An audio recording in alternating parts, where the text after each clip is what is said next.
What's up guys, I'm Adrian Thompson, welcome back to the channel. This video today is going to be 3 habits that you can adopt to start reaching those goals that seem to just slip away out of your hands. You see, at least in my experience, it's easy to say that you're going to start doing something. But from what I can tell, and for a large group of people, including myself, a lot of us quit before we even start because we procrastinate too much, or we quit the second the going gets tough. And here's why that happens. So your brain tends to categorize things between needs and wants. You are significantly more likely to do the things that your brain considers its needs versus its wants, because it's going to see it as a life or death situation if it's under the need category. A great example is just the 40-hour work week. Most people need the money from their job in order to survive, but almost every single person doesn't want to wake up and go dedicate 8 hours a day, 48 hours a week to a job that they most likely don't want to do. But why do they do it? Why do they give such a big time investment?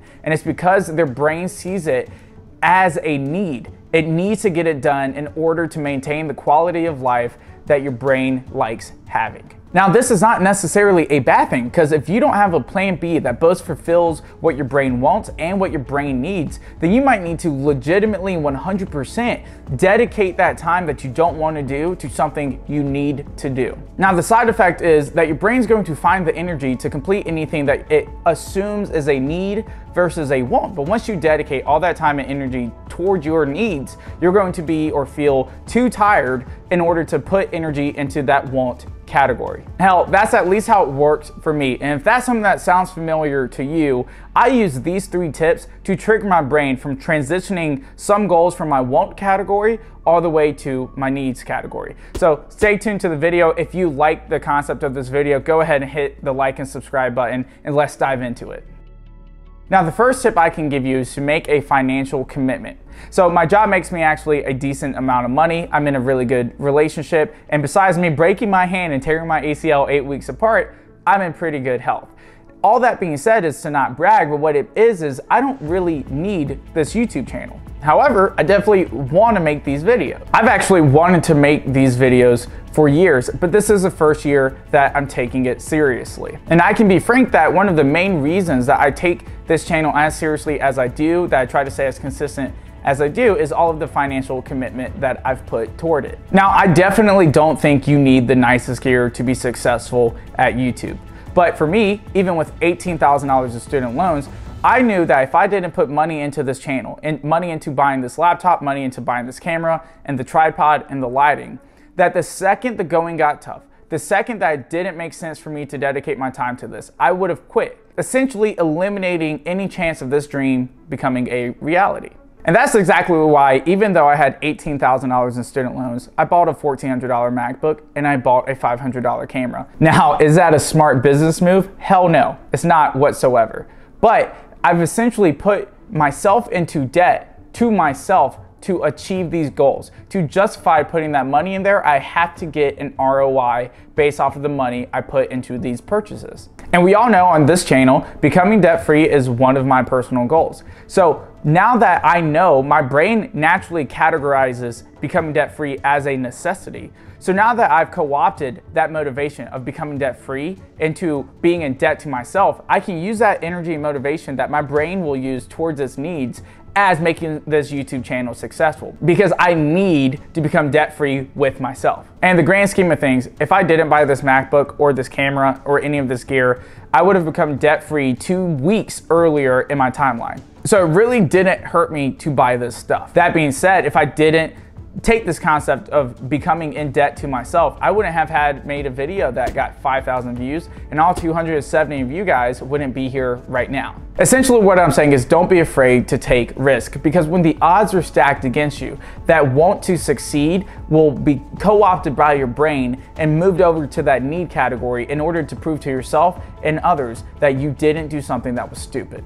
Now, obviously, I'm not saying take your rent money to go chase after a far-fetched dream. There is a balance here. That being said, if you do have the money, don't be afraid to financially commit to your dreams. Because once you do that, your brain will naturally take it more seriously, more likely treating it as a need instead of a want. So once again, if you guys are liking this video, please go ahead and subscribe, like the video, leave a comment. Hopefully YouTube will take it in its algorithm and spread it to as many people as possible. That being said, I understand not everybody has the money to financially commit to their dreams. I was there for the longest time. So let's go into tip number 2.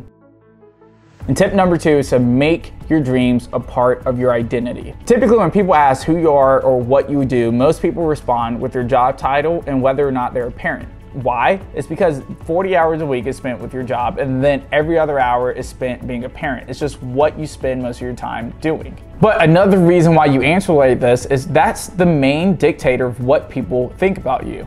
Like, think about it. If you're a parent, most people think and assume that you are responsible. If you tell people that you're a doctor or a lawyer, they're going to assume you are intelligent and successful. What it also does is set up expectations that people have for you. Naturally, most people don't want to let other people down, and most people want to live up to the expectations put on themselves by other people. So how do we take this natural inclination and use it to our advantage to treat our goals like needs instead of wants? Now, the way I do that, specifically for me making this YouTube channel successful, I always tell people that I make YouTube videos. It's in every single one of my bios and all of my social media, and I talk about it all the time on Reddit. So now when other people look me up or when they talk about me to other people, they end up always mentioning that I do YouTube videos on the side. Maybe in a positive way, but maybe in a negative way. Nonetheless, they think I make YouTube videos. Not only does that serve as easy, good mouth-to-mouth promotion, but I'm forcing people to set expectations up of what I do online.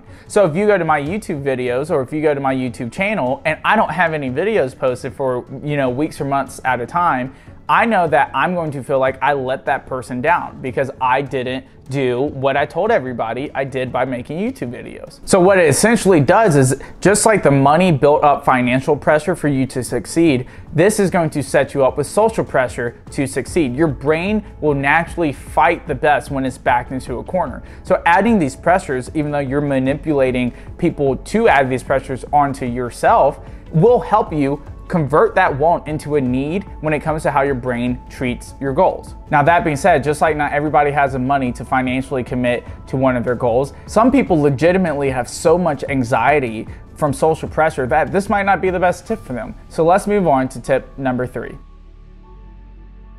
So tip number 3 is to force yourself into a corner. So if we accept that our brains will put things into 2 categories, one being wants and one being needs, how do we manipulate this natural inclination to our advantage? So the way I was thinking about it and the way I've done it is I will put something that I need to do behind something that I want to do. So let me explain a little bit further. So let's say one of your goals is to be better at budgeting. You want to be better, you don't necessarily need to be better at budgeting. So one way to force yourself into a corner is the second you get paid, take all the money outside of the money you need for bills and the money you budgeted for food and transfer it to a different account. And then force yourself to live off of the initial account with just the money dedicated toward your budget. That way, the only money in this account will go toward your bills and what you have dedicated to food. So if you buy something you weren't supposed to buy, you won't be able to pay your bills, something that you need to do. So even though you want that item, if you buy it, you legitimately won't be able to pay your utility bill, buy enough groceries for you or your kids, or pay for rent. Now, this tip is definitely the one that requires the most self-control because you have to mentally block out and act as if that second account does not exist.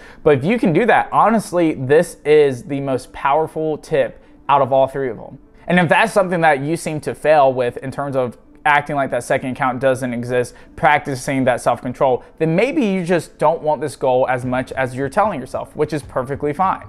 Now, that being said, forcing the need to pay your bills behind the want to budget better will force you to adopt the habits you need to do in order to achieve that initial goal of wanting to budget better. Now, keep in mind that there's a legitimate difference between a want and a need. That is why your brain switches how it treats both of them. You should never actively not pay rent because you're trying out one of these 3 techniques. However, if you take these 3 techniques seriously and if you do them correctly like I listed, they will help help your brain nudge something from the want category into the need category, and hopefully you'll start achieving those goals that just seem to slip away from you every single time you set them. Now that being said, that's it for today's video. If you guys like this video, once again, please consider subscribing, liking the video, leave a comment down below if you think you have a tip that could go along with this. And remember, it may be hard now, but it doesn't always have to be. I'll see you in the next one.